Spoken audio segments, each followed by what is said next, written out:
त्योहार आते ही खाने पीने की चीजों की डिमांड बढ़ जाती है। जैसा कि आप सभी जानते हैं, होली और दिवाली पर खास तौर से बेसन का इस्तेमाल ज्यादा किया जाता है।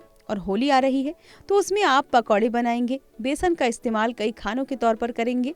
लेकिन क्या आप इस बात से वाकिफ हैं कि घरों और त्योहारों पर इस्तेमाल होने वाला बेसन आपके घर के बच्चों, बड़े बूढ़ों को अच्छा तो लगता है, और लगे भी क्यों ना, क्योंकि उसके कई फायदे होते हैं। बेसन में मौजूद कैल्शियम, मैग्नीशियम और अन्य महत्वपूर्ण खनिज हड्डियों को मजबूत बनाए रखने के साथ आपकी खूबसूरती का भी खास ख्याल रखते हैं। महिलाएं अलग अलग तरह के व्यंजन ही नहीं बल्कि उपटन बनाने के लिए भी बेसन का इस्तेमाल करती हैं। अगर बात करें त्योहारों की, तो दिवाली और होली पर भी स्वादिष्ट बेसन की बर्फी भी महिलाएं घर पर बनाती हैं। लेकिन सेहत और खूबसूरती का ध्यान रखने वाले इसी बेसन में अगर मिलावट हो जाए तो ये फायदे की जगह आपको नुकसान पहुंचा सकता है। ये तो आगे जानेंगे कि बेसन के क्या क्या नुकसान होते हैं। उससे पहले जानते हैं कि बेसन बनता कैसे है। बेसन, जिसे बेसन, गारबानो आटा या चने का आटा भी कहा जाता है, पिसे हुए चने से बनाया जाता है जो प्राकृतिक रूप से ग्लूटेन मुक्त होते हैं। चलिए अब ये जान लेते हैं कि ये शरीर को नुकसान कैसे पहुंचाता है। ये बहुत ज़रूरी है कि हम मिलावट के मुद्दे को गंभीरता से लें और सुरक्षित रहने और हेल्थ से जुड़े रिस्क से बचने के लिए मिलावट का टेस्ट जरूर करें। मिलावटी बेसन की पहचान करना चुनौतीपूर्ण हो सकता है, क्योंकि बढ़ती मांग के कारण इसमें कुछ मिलावट की जा रही है ताकि मांग पूरी की जा सके। ऐसे में आप इन आसान तरीकों की मदद से असली और नकली बेसन में फ़र्क की पहचान कर सकते हैं। मिलावटी बेसन की जांच करने से पहले ये जानना बेहद ज़रूरी है कि बेसन में क्या क्या मिलावट की जाती है।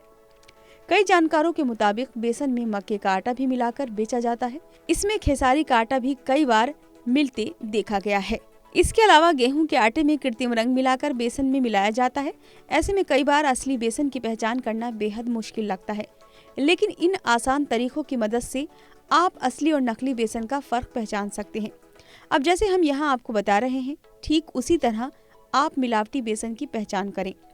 शुद्ध बेसन की बनावट और रंग एक समान होता है। मिलावटी आटे में अन्य पदार्थ हो सकते हैं जो इसके रंग और बनावट को बदल सकते हैं, जैसे स्टार्च, चूरा या अन्य आटा। ऐसे में सही बेसन की पहचान करने के लिए बेसन को अच्छी तरह देखकर बेसन की शुद्धता की पहचान कर लें। नींबू और हाइड्रोक्लोरिक एसिड की मदद से भी आप चेक कर सकते हैं कि बेसन में मिलावट है या नहीं। अगर बेसन में खेसारी का आटा मिला दिया जाए तो इस विधि से कुछ ही सेकंड में पता चल जाता है कि बेसन असली है या नकली है। इसके लिए सबसे पहले नींबू के रस और हाइड्रोक्लोरिक एसिड को एक साथ मिला लें। अब इसको बेसन में डालकर कुछ देर के लिए छोड़ दें। अगर बेसन लाल, भूरा आदि रंग का दिखे तो समझा जा सकता है कि बेसन में मिलावट है। वहीं अगर बेसन का रंग पीला ही रह जाए तो समझ लें कि इसमें मिलावट नहीं की गई है। दूसरा, बेसन की थोड़ी सी मात्रा लें और इसे एक गिलास पानी में मिलाएं। इसे धीरे से हिलाएं और देखें। शुद्ध बेसन आसानी से घुल जाना चाहिए और एक चिकना पेस्ट बनना चाहिए। अगर बेसन में गुठलियां रह जाती हैं तो तले में जम जाता है, तो समझ जाइए कि इसमें मिलावट है। तीसरा, बेसन में एक अलग अखरोट की सुगंध और स्वाद होता है। अगर इसमें आटे जैसा गंध या स्वाद है तो ये मिलावट का संकेत हो सकता है। तो उम्मीद करते हैं कि आपको इस वीडियो में पता चल गया होगा कि आखिर बेसन में किन किन चीज़ों की मिलावट की जाती है और उसकी पहचान कैसे करें। दुकानदार ज्यादा पैसे लेकर आपको खाने की चीजों की जगह बीमारियां परोस रहे हैं। तो आइए जानते हैं कि कैसे आप उनकी कंप्लेंट कर सकते हैं ताकि वो आपकी सेहत के साथ खिलवाड़ न कर पाएं। मिलावट या मिलावट का सामान खरीदने पर टोल फ्री नंबर 1800-180-5533 पर सोमवार से शुक्रवार तक सुबह 10 बजे से शाम 6 बजे तक शिकायत कर सकते हैं। यहाँ पर शिकायत करने से संबंधित जिले के अभिहित अधिकारी के पास शिकायत पहुँच जाएगी और आपको आगे कोई भी बेवकूफ़ नहीं बना पाएगा।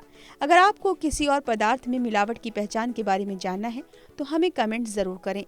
हमारे चैनल को सब्सक्राइब करें और बेल आइकन का बटन दबाना बिल्कुल ना भूलें।